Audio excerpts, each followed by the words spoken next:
Assalamualaikum warahmatullahi wabarakatuh. Selamat pagi anak-anak ibu semua. Tentunya kalian sehat-sehat selalu dalam lindungan Allah Subhanahu wa taala. Hari ini bertemu lagi dengan Ibu Catur Setiorini SPD dari SD Al-Kafah Batam Kota. Hari ini kita akan belajar sifat-sifat bunyi. Sehari-hari kalian pasti sering mendengar suara abang tukang bakso yang membunyikan kentingan pada mangkoknya ataupun bunyi teloletnya ya. Jadi sampai bunyi itu terdengar ke ke telinga kita, pastinya ada proses mendengar dan juga adanya sifat-sifat bunyi. Oke, tujuan pembelajaran hari ini yaitu satu, menyebutkan sifat-sifat bunyi, yang kedua menjelaskan sifat-sifat bunyi, yang ketiga menyebutkan pemanfaatan sifat bunyi dalam kehidupan sehari-hari. Ya. Dalam pendalaman materi ini, pelajaran ini, yaitu sifat bunyi itu ada 3. 1, bunyi dapat dipantulkan. Yang kedua, bunyi dapat merambat. Yang ketiga, bunyi dapat diserap. Tuh. Penjelasannya sebagai berikut. Yang pertama, bunyi dapat dipantulkan. Ya, apabila bunyi mengenai permukaan benda yang keras atau permukaan dinding semen, kaca ataupun seng, maka bunyi akan dipantulkan. Jadi dipantulkan suaranya lebih keras. Jadi Bapak Ibu guru yang mengajar di dalam kelas suaranya lebih keras dibandingkan dengan Bapak guru olahraga yang mengajar di lapangan. Karena suara Bapak Ibu guru di dalam kelas dipantulkan oleh dinding-dinding pembatas kelas tersebut. Pada bunyi pantul ini ada 2 macam, yaitu 1, gaung atau keredam, yaitu bunyi yang bersamaan dengan bunyi asli sehingga suara aslinya tidak jelas.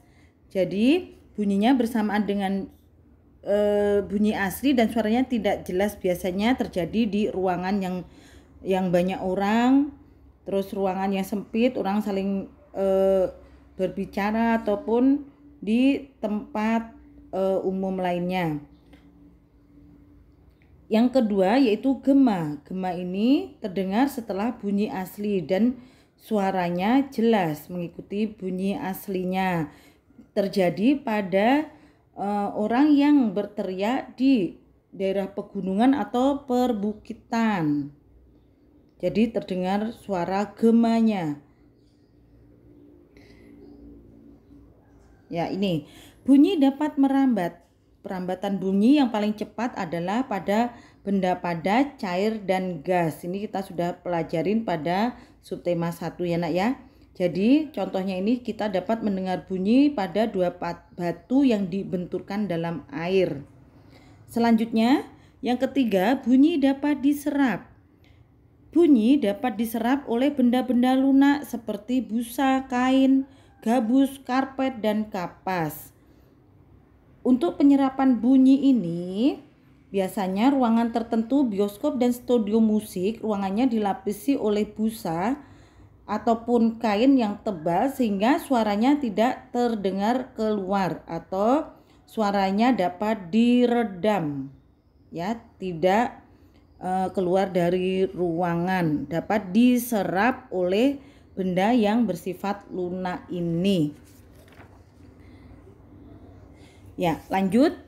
Pemanfaatan bunyi pantul. Bunyi pantul ini dimanfaatkan untuk apa, Bu? Ya, bunyi pantul ini bisa dimanfaatkan untuk 1, mengukur kedalaman laut dengan menggunakan alat sonar.